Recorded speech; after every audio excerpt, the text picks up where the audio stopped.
Law enforcement is reminding families to keep in contact with older loved ones. Their message comes after a man is accused of scheming a Selma woman. Hill Country reporter Leah Durain explains what happened.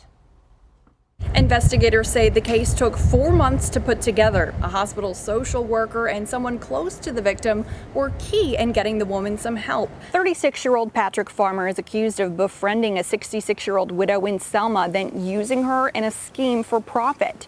Investigators with the Tri-County Fraud Task Force say the victim hired Farmer to complete odd jobs.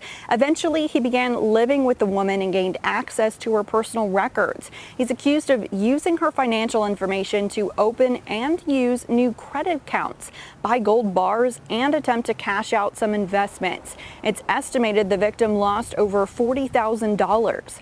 The woman became sick, and while receiving care at a hospital, a caseworker spoke up, which led to an investigation by several law enforcement groups around the Selma area.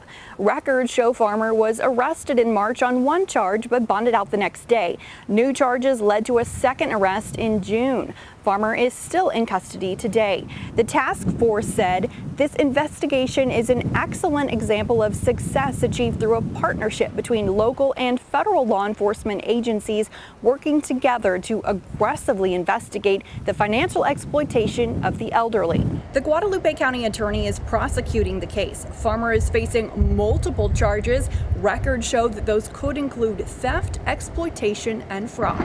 In Selma, I'm Leah Durain, the KENS 5 Hill Country reporter.